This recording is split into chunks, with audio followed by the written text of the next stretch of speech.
some sideways action. Ladies and gentlemen, today we're in a 2023 Lexus RC-F Track Edition with the V8 cranking out 472 horsepower, weighing in right around 3,800 pounds. Now, starting price on these, MSRP around 100K, as optioned $106,000.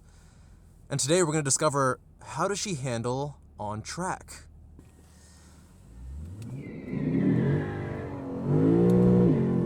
Woohoo!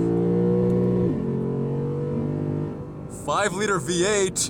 You know what's funny is that this car weighs the same amount as the BMW M2 I was just driving earlier, which is crazy to me.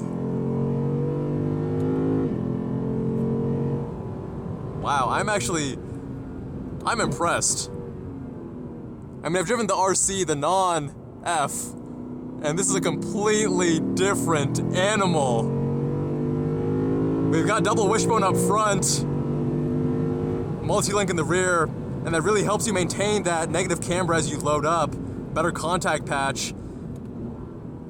That's probably why even on these first couple turns I can tell it's a little bit more nimble than I would have initially expected. It has a more responsive steering response for such a heavy car.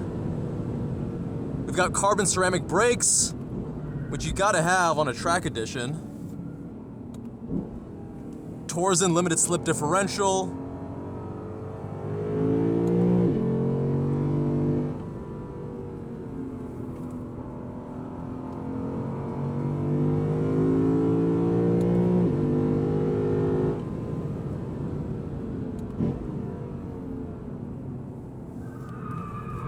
There we go.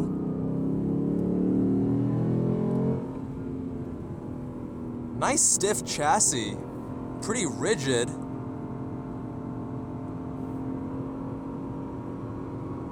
Not much steering feel. It's there, but it's very slight.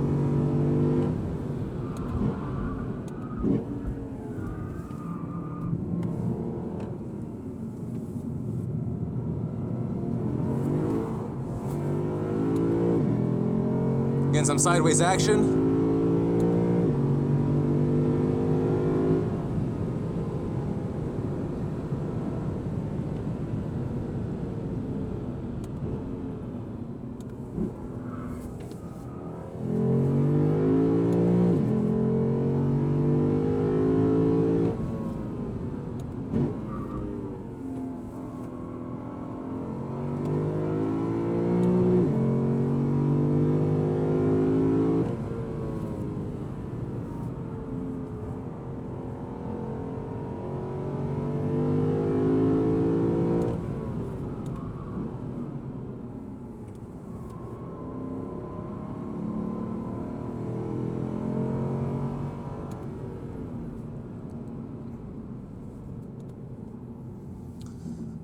What an impressive vehicle. I have to say I'm pleasantly surprised. I was expecting this car to be a little bit more lumberous and heavy, and it's actually handling its weight quite well. Lexus did a great job tuning this.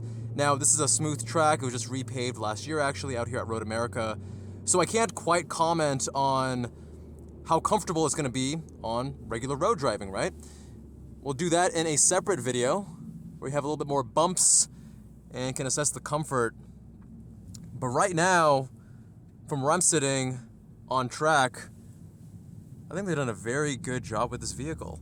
It behaves actually lighter than you would expect for its weight of 3,800 pounds. The brake pedal, I felt, didn't have as much feel as I would want. It was a little bit not as firm either. You know, part of that too might be whatever brake fluid they have in here. You know, there's a lot of people that are doing these hot laps. So that could be a component. That 5-liter V8 though, my goodness, Lexus knows how to make an engine, that's for sure. This car is interesting because it's not quite clear who it's for. You're spending more than $30,000 over the regular RC-F for this RC-F Track Edition, and now you're spending $100K. At $100K, you have a lot of great cars that would perform far better than this vehicle on track. I think this car is for the die-hard Lexus enthusiast who enjoys and prioritizes that old school, naturally aspirated V8 and wants something a little bit more special and hardcore than the regular RC-F.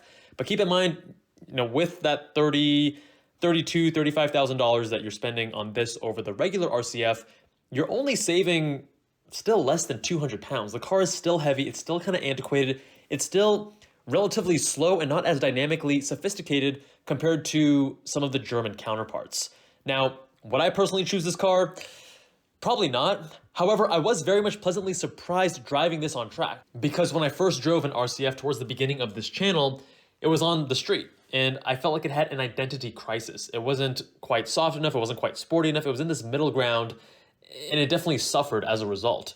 This car, granted, I'm not comparing the regular RCF to the RCF Track Edition, but this surprised me on track and feels better than I would have expected that non-Track Edition RCF to handle Road America.